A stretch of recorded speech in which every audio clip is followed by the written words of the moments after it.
Hello, thanks for joining us on this edition of the 6 p.m. Primetime Newscast on Equinoxe Television, live from our headquarters in Cameroon's economic capital, Douala. I am Babla Jonathan. In our top stories in this edition of the news, conveners of the Anglophone General Conference urged the government of the Republic of Cameroon to call for a ceasefire and send the military back to the barracks in the northwest and southwest regions of the country in order to reach a point where an agreement can take also the country out of the troubled waters in the northwest and southwest regions of the Republic of Cameroon. In the meantime, FACO lawyers in the southwest region are mounting pressure on the Limbe Gendarmerie Command to release their colleague who has been in detention for over 48 hours now. And in Mali, the military is promising elections after overthrowing President Boubacar Keïta and his government.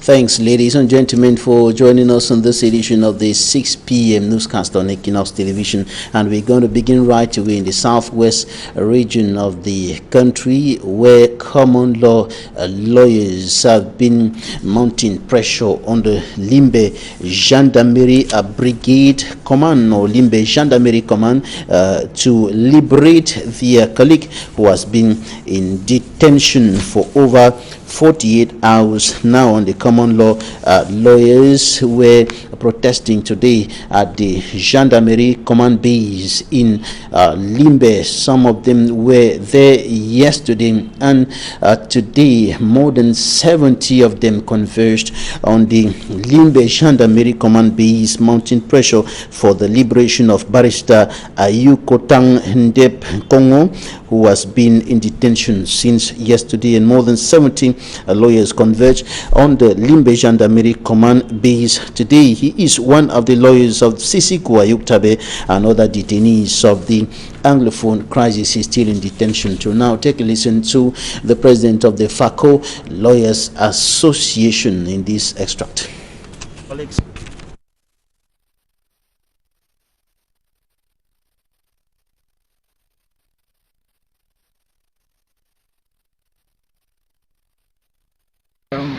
When we came here to verify what transpired, we were told, both by the investigating officer and our colleague, that he was being detained because he took photographs of a suspected Ambazonian in hospital. But the basic facts, as related by even the investigator, and corroborated, given by Ayukotang and corroborated by the investigator, was that Mr. Ayukotang was acting as a lawyer for Besem Blandin, who was killed in Siku last week. And after discussing with the parents of the deceased, he was informed that one of the victims of the incident was a boy called Elijah, who was lying sick or ill at the Limbe hospital. That was the president of the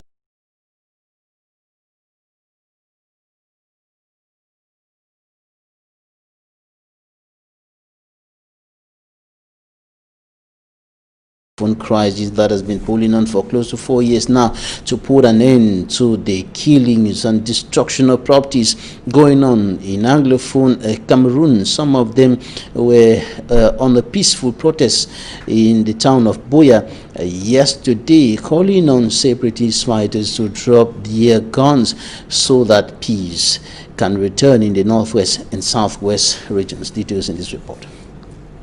Demise of Florence Ayafo, Treasure, and most recently Comfort, killed brutally at Makanga quarters in Muyuka subdivision of the southwest region. Women of the Southwest region hit by the crisis say it's enough. I cried seeing my fellow woman being slaughtered like an animal. Up to now, I don't think that feeling has gotten off me. The feeling of Florence has not gotten off me till this time. May her soul rest in peace.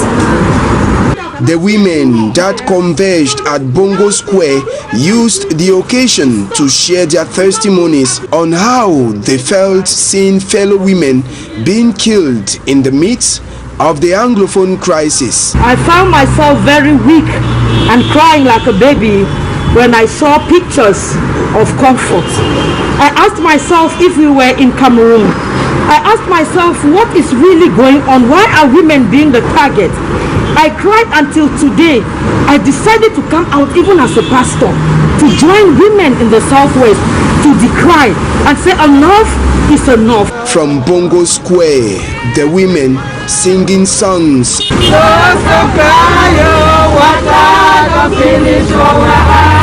marched up to the governor's office, where the Southwest Regional Governor passed a strong message to the women. I want you to go back to your various villages and quarters to tell the other women to go out and call names of those whose sons are doing it. You know them. They are adult. They are with us. They know. Today, you know those who are killing us, those who are killing your children. It is no longer a secret. They are there. Bernard Okalabilai adds, I want to tell you, those women, that those who carry such atrocities were delivered by women. And I'm sure that their mothers are somewhere, because today, those who do it, they are among us. They are living in the quarters. We know them. Sometimes we just suspect them, but we refuse to denounce them. It is not the first time these women are staging a protest march against the killings ongoing in the Southwest and Northwest region. But the crisis continues to create fear in the heart of the people living in the Northwest and Southwest regions. And today, some Cameroonians under the banner of a civil society platform known as Le Patriote Indomptable, or the Indomitable Patriots, took to the streets protesting today in front of the United States Embassy in Yaoundé and calling for an end to the atrocities in the two Anglophone regions of the Republic of Cameroon, and they are urging the American governments to repatriate all Cameroonians who are abroad and allegedly masterminding the happenings in the Northwest and Southwest regions of the country. The senior divisional officer of the Meme division in the Southwest region has given some material support to the vigilante committee groups in the 5 subdivisions of his area of command. Tundong Chamberlain gave out the materials to the different vigilante committees to help them in the discharge of their duties within the framework of efforts to put an end to the killing and the destruction of properties going on in Anglophone Cameroon for over 4 years today. And the vigilante committees received motorcycles and other equipments that will help them in the fight against secessionist activities in those parts of the country. And it should be noted that Meme division is made up of Konye, Mbonge, Kumba 1, 2, and 3 subdivisions. Take a listen to the senior divisional officer of the Meme division, Tundong Chamberlain. To support all the vigilante group Meme division. You know, the exercise is not easy for them. That is why he thought necessary to send this small gift to them, to empower them and to permit them to work without any major problem. What I could note to openly say is that monthly they are going to have a small team. They will tell you exactly, those are concerned, they are going to tell you. In general, we are trying to organize them because for sure alone, that the exercise will not be really easy. 5 men who tied a girl to a tree and flogged her for stealing a phone in Kumba in the Meme Division Southwest region of the Republic of Cameroon have been arrested when the incident occurred last August 13, 2020, and it went viral on social media with the separatist fighters accused of the act, and the perpetrators have now been arrested. Smanjik and Gabriel Hasmo. On August 13, 2020, a video of a girl tied to a tree while she was being flogged went viral on social media. According to the voice behind the video, it attached the atrocity to separatist fighters. August 19, 2020, the senior divisional officer of Meme Division, Ntundong Shambalin, is at Confidence Street in Kumbatu subdivision, at the same area where the unfortunate incident occurred. 5 young men have been arrested by security forces and all have no links with separatist activities. The girl who was tied to this tree and beaten was accused of stealing a mobile telephone. After an explanation was given to the senior divisional officer at the scene of the incident, the 5 culprits were later presented to the press. Nkongo Samuel, 39-year-old ex-prisoner who recently gained freedom thanks to the presidential pardon, said he gave just 2 strokes to the lady. Teba Bright, 24-year-old, was observing as the girl was being beaten. Amazo Ratex, 23-year-old, was the one who complained about the missing phone. The father begged that they should arrange the matter in the quarter. And they should not take the matter in the gendarme. That he's going to buy me another phone. Now we should allow the matter like that. So never know that this man has dictated it. Tangi Henry, 30-year-old, tied the girl to the tree, and Nunke Romeo, 17-year-old, acted as the cameraman on that fateful day. All 5 youths arrested will now answer from the justice system of Cameroon for their acts. Now we're taking you up north to the far north region of the Republic of Cameroon, notably to the locality of Gidagai, where the inhabitants of that part of the Mayo-Kani division have not been able to sleep for weeks now, and this is because of constant floods hitting that part of the country during heavy downpour, and they are now living in fear and uncertainty, not knowing what is going to happen to them the next second, minute, hours, or days. For me, I'm Strong Sander Hasmo. Welcome to Gidigis, where parents are uncertain if their children will be able to return and study in this school. Government School Gidigis for the 2020-2021 school year. They are worried that a natural disaster is at the verge of sweeping the school building into River Gidigis. The natural disaster in question is floods from River Gidigis, which has already rendered over 300 persons homeless as their houses have been eroded away. Le Mayo a ramassé toutes nos maisons, nos terrains. Maintenant on est en train de perdre nos terrains. The people of this subdivision in the Mayo-Kani division of the far north region of Cameroon have lost reasons to sleep. On ne dort pas la nuit. On a tout perdu le sommeil. D'ici jusqu'au niveau du pont, le Mayo a fait les victimes, plus de 30 morts. The houses includes the Full Gospel Church building of the area, which has been abandoned by Christians. The danger looms over a subdivision with 8,000 inhabitants, comprising 4 ethnic groups, notably the Tupuris, the Mundangs, the Masas and Fulanis. Even after an evaluation meeting of the final regional governor Mejiawa Bakari, together with the regional delegates of the Economy Planning and Regional Development, inhabitants of the area are still waiting for a solution. An estimated 600 million francs CFE is needed to remedy the situation, according to the mayor for Gidigis.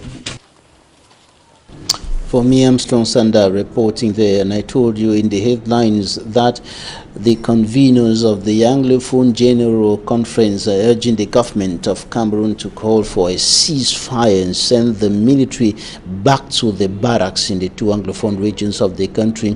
For them, that is the first step that should lead to the way out of the 4-year-long armed conflict. They were meeting today in Cameroon's economic capital, Douala, and they have called on the Cameroon government to understand that without a ceasefire, without the military back in the barracks, nothing can happen in the two Anglophone regions of the country. Peace cannot return. We'll be coming back to that with greater details in our subsequent news editions. Now we're going to take a look at how government is intensifying the fight against the coronavirus pandemic, as the country has now gone beyond 18,000 cases in the country. And of course, in the city of Douala, one of the areas highly hit by the COVID-19 pandemic, several temporary COVID-19 screening centers have been created. Immaculate Fogwe report.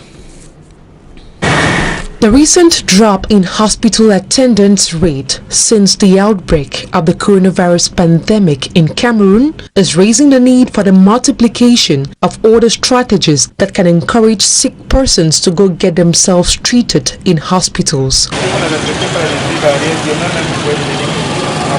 With over 18,000 COVID-19 cases registered in Cameroon, the Ministry of Public Health has decided to strengthen measures in order to prevent the spread of the coronavirus. A COVID-19 temporal screening unit has been created in Lokbaba, the Douala 3 subdivision. Samples are taken, analyzed, and 5 minutes later, results are given. Oui, je suis venu me faire dépister. I am happy that I got myself tested. The increasing number of COVID-19 cases in the country pushed me to take this decision. Even though I was tested negative, I will continue respecting government's anti-COVID-19 barrier measures.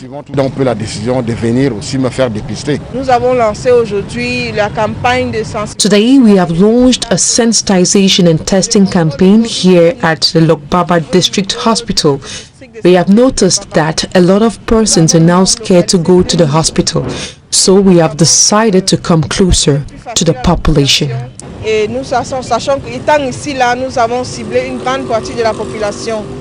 The free screening and testing campaign will run from the 17th of August to the 13th of September 2020. It should be noted that COVID-19 testing is carried out free of charge and results given 5 minutes later. Now in Mali, the military is promising elections after the overthrow of President Ibrahim Boubacar Keïta. The soldiers who championed the coup d'etat have said the plan to set up a civilian transitional government and hold new elections. The spokesperson for the soldiers said they acted to prevent the country from falling into further chaos. President Boubacar Keïta resigned last night. He said he does not want blood to be spilled to maintain him in power. Take a listen. Je voudrais, à ce moment précis, tout en remerciant le peuple malien, I would like at this precise moment, while thanking the Malian people for their accompaniment through these long years, for the warmth of their affection, to tell you my decision to resign from my functions, all my functions, from this moment onwards. And the African Union, West African regional leaders and the United Nations Organization have condemned the coup. South Africa's President Cyril Ramaphosa, who is the current AU chairperson, urged the soldiers to release President Boubacar Keïta and the other government officials who were detained. And Mali, a vast country stretching into the Sahara Desert, is among the poorest countries in the world, and it has experienced several military takeovers. It is currently battling to contain a wave of jihadist attacks and ethnic violence. Inosenaze has more.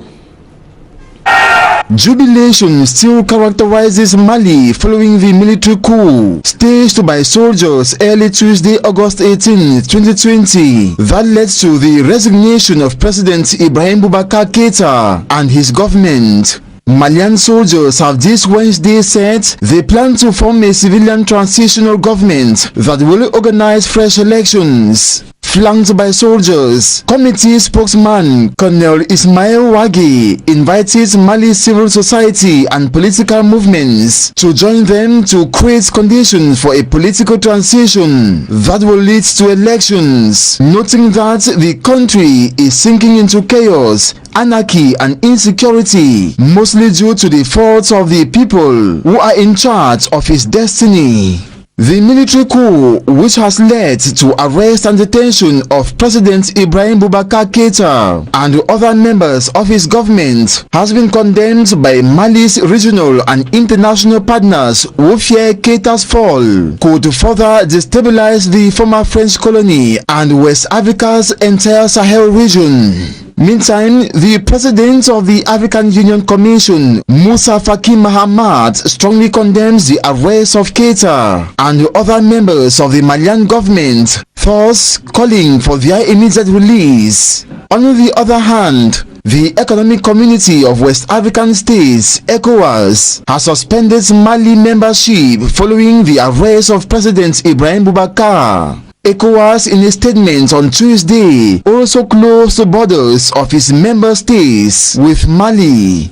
All financial flows between its 15 members and Mali will be suspended.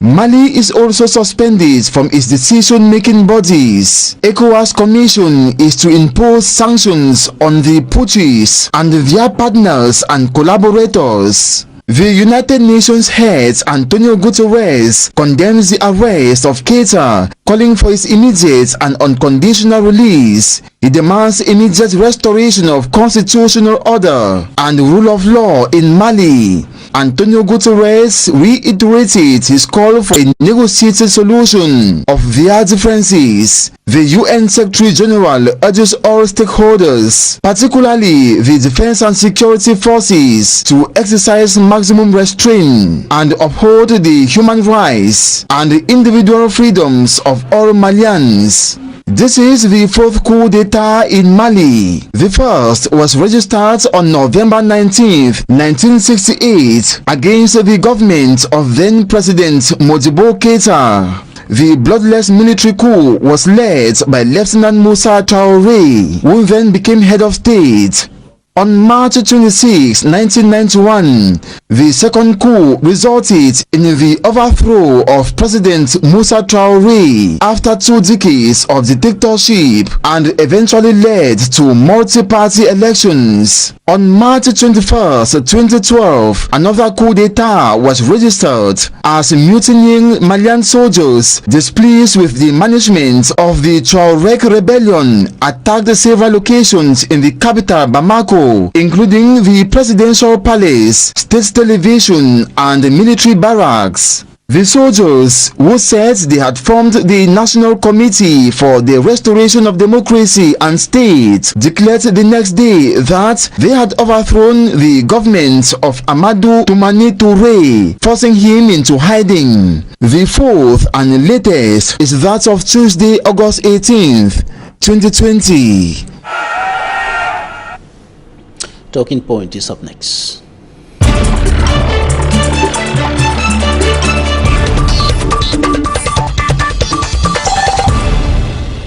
is for staying with us in Talking Points. We're receiving a legal mind. Barrister Kamer Alimen is the head of the Kamer Alimen law firm here in Cameroon's economic capital, Douala, and researcher, or PhD researcher in English law. Barrister, you're welcome. Good evening, Mr. Babila. It's a pleasure being here. All right, we begin with this issue of 5 young men who have been arrested for having flogged a girl, tying her to a tree, for having stolen a phone in the town of Akomba. What's your take on that incident? Mr. Babila, it is wrong. It is wrong for those boys to transform themselves into judges or whatever and punishing those the girls. But I'm recomforted to know that it's not linked to secessionist group. That was just some individuals who were doing that. But my worry about that is when I learned from your good report that one Ateba was just watching. So I just think that the DO should look in that case, since people are so faithful to say that Ateba Pride was an observer. So I think his case should be looked into. So does the law exonerate an observer? Well, we'll see if he tried to stop. If he tried to stop them from doing it, then he has no problem. If he did not try to stop them, he will be charged for non-assistance to somebody in danger. Yes. And what's the crime reserved for somebody who finds himself in that kind of situation? Well, it's still just observing and then you do nothing. You fail to assist. If it's proven that because I was told some time ago that in the video he tried to assist to stop. So if he actually did, then he should be released because at least made an effort to stop them. You can only be held liable when you see it and you don't stop it. So you have a responsibility when you see somebody in danger to help the person. If you can, if you're not putting your own life in danger, because you cannot risk your own life to go and save somebody's life.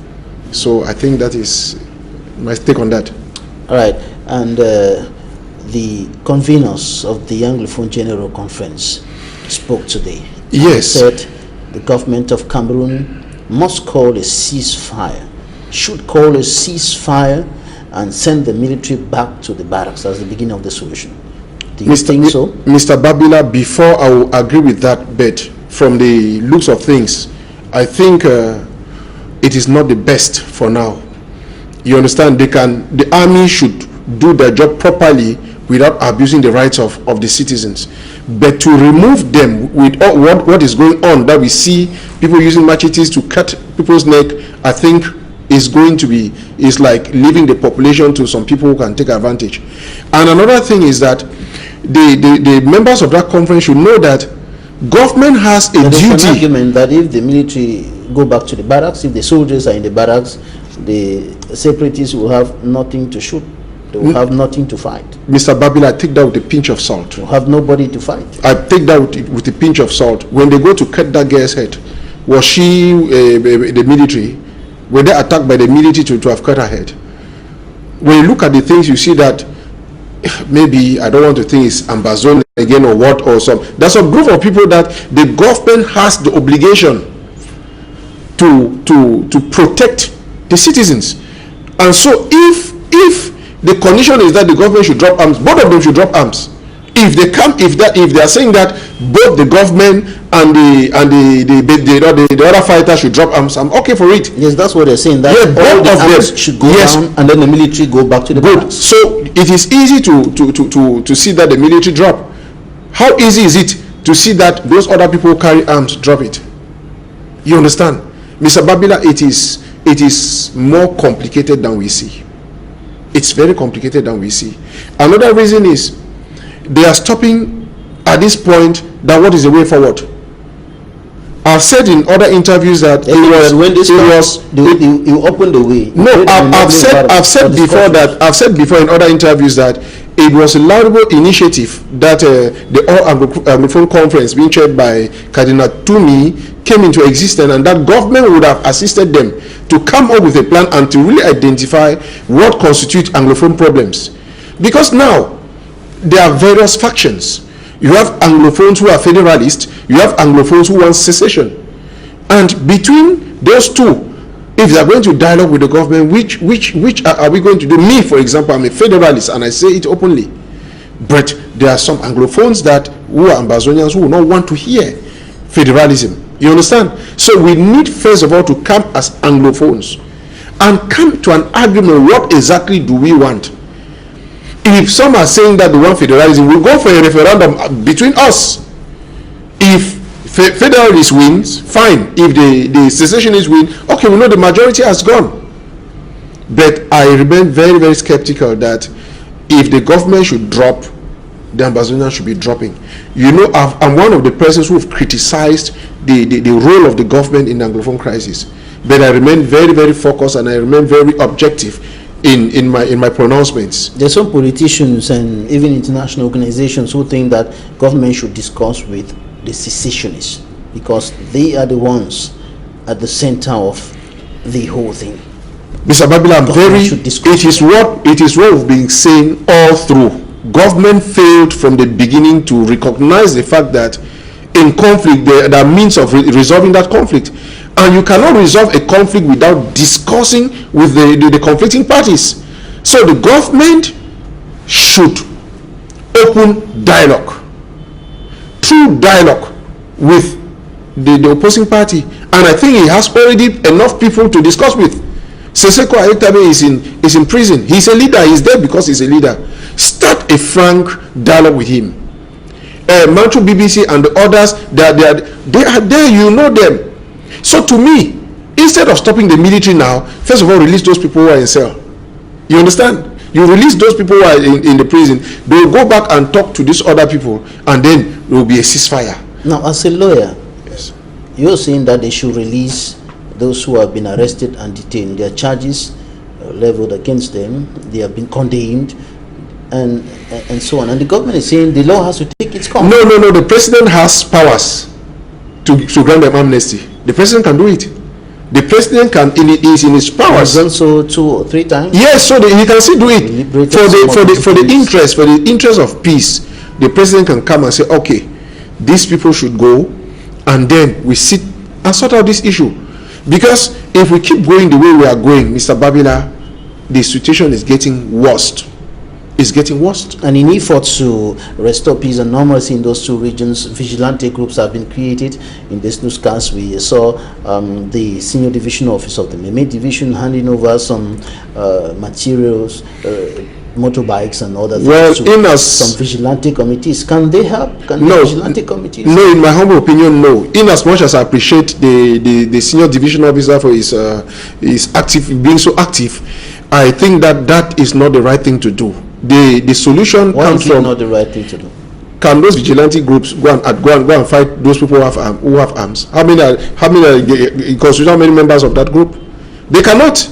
And don't you know that when they go, they see them, they go and target their families, so they cannot do it. If the regular army cannot do it, do you think vigilante group will succeed?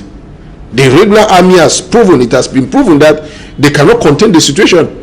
Then what about somebody says a vigilante group, he has maybe knife or whatever, he will not. Stopping people from buying cutlasses or iron rods does not solve the problem. Mr. Babila, start by releasing those who are in the prison. The president has the powers to do that, and then they go and talk, and there'll be a ceasefire. After this ceasefire, a constructive dialogue is done in all honesty, and then they'll identify the root cause of the problem and see how to deal with it. If the government says we are ready to talk about whatever you are talking about, now Anglophones, you people have your referendum, tell us exactly what you people want. From the results, which will be fair, they will see. We did one before we joined the French Cameroon. So why can we not still do one to sort this out? All right, let's talk about the barrister who is in detention in Limbe, Barrister Ayuko Tang Kongo, who has been in detention for over 48 hours now, and the FACO lawyers have been mounting pressure on the Limbe Gendarmerie Command to release him to no avail. He is still in detention till now, and he's been accused of, collaborating with secessionists and so on. The very first thing I condemn is that the gendarmes are not there to do. They just do the investigations and bring their reports to the appreciation of the State Council. So to accuse him of that, it's something say that he's being investigated for. And coming back, a the lawyer president of the Faku Lawyers Association said that everything is clear, that he is working for, he is defending, defending his clients, defending detainees of the young crisis. You know, I first of all tell my colleague who is in cell that we are together, we are with him, and that a lawyer in cell is every other lawyer in cell, and that it is wrong, even if he committed what they said, took pictures. There is an organization that takes care of lawyers. Bring him, take him to the Attorney General, the Procurator General, and they'll call the organs in charge of, and then something will be done. So I think, without really wasting much of your time, Mr. Babila, it was not the right thing for me. It's not the right thing, in my opinion. In other words, he should be released. He should be, of course. Of course, there's no negotiation about that. He should be released. All right. Now, there is something that's been happening in the two Anglophone regions of the country. Some women who have been crying for peace, crying for peace. You saw in this newscast the women of the Northwest and Southwest Women's Task Force, who were manifesting in Boya yesterday, in a peaceful protest, calling on the separatist fighters to drop their guns. Do you think that this message can be heard? The President of the Republic has been doing that, or has done that on several occasions, and the guns are still talking in the bushes. They are still in the hands of young people. Can the voice of women be the miracle bullet? That still, I'm doubtful, because I don't say it's going to change. We started with Florence Ayafo, they moved to this other girl we saw dancing, and the other day is this one. We don't know who is coming next. And then, who are the perpetrators? Are these persons Ambazonians? You need to identify, are they Ambazonians? If it's Ambazonian, then Ambazonia has failed. If it's not Ambazonia, Ambazonia should do everything to clean their name, because you cannot be fighting to protect us Anglophones, and then your elements are treating other Anglophones that way. So, if Ambazonians feel that, if Ambazonians know that it is not them, they should clear their name. And whoever is responsible, the government, the law should take its course if they are apprehended. The law should take its course. And in the meantime, there is a problem highlighted by some of the common lawyers, and this is a problem that has been common law lawyers, common law lawyers, common law lawyers, common law lawyers, and this is a problem that was at the center of the escalation of the crisis late 2016, early 2017, and I'm talking about the appointment of French-speaking state councils in some parts of the two Anglophone regions, notably in Boya, I think in Tico also. How is this a problem? Well, Mr. Babila, in my humble opinion, it's not legally a problem. You understand? Because why do I say so? I think the focus where we had issues was with the bench. You know, the court is divided into two, the bench and the legal department. And the bench has a problem because some of the laws are not yet uniformed, harmonized, or whatever. Some of the laws are not. So the Francophone trained, civil law trained judges were not actually vested with common law practice, and there was a problem. But at the level of the legal department, the penal code and the civil criminal procedure code are harmonized, and it goes for everybody. Where there is a problem might be from the fact that Francophone state councils might be very close up by their training, while Anglophones are very receptive. So the lawyers can be justified in the sense that they want a common law trained state council to be in their courts because they are more receptive, they are more accessible, and they know the importance of human rights as prescribed inside in the CPC, the Criminal Procedure Code. So I think that is where the problem is. The way the Francophone State Council behave is different from the way the Anglophone State Council usually behave. Let's talk about Mali. President Ibrahim Boubacar Keïta has been overthrown, and the military is announcing elections and of course the putting in place of a civilian transitional government. What do you think about what happened in Mali yesterday, the coup d'etat? Well, I see two things. I see the determination of the Malians. They were so determined, and all this while have been on the street protesting that they want the president to go. Another thing which is very important that I notice is the fact that the army in Mali is different from the army in our context Cameroon, because in Cameroon those people would have been killed, but you see that the army fraternized and took over the power, and I think it's for the interest of the population. So the lesson we should learn is that the army can work for the interest of the people. And the president decided to step down, dissolve the government and the assembly. It is the right thing he did to avoid spilling of blood. He acted rightly, but president should know that at one point they can easily go on their own volition or forced out of office. And so every right-thinking president should know that when you stay too much in power, you definitely end up poorly. And the CPP, the Cameroon People's Party, and Stand Up for Cameroon Civil Society platform in Cameroon has been urging Cameroonians, to rise up and fight for a political transition in Cameroon, fight for the present regime to be brought down and replaced. Do you think such a thing can happen in Cameroon? Mr. Babila, the day God would decide to help us, He's going to do it. You understand? Because honestly, we need a transition in Cameroon. There's no doubt, there's no dispute about that. And if the people around cannot lead us into it, there is an overall a super being, which is a God, which is our God, and He will definitely take care of that in due course. Nkambwa Limen, you are a legal member of the Cameroon Bar Association and head of the Nkambwa Limen law firm here in Cameroon's economic capital. Well, thanks for joining us today. It's always a pleasure, Mr. Babila. Thanks, ladies and gentlemen, for staying with us. Goodbye.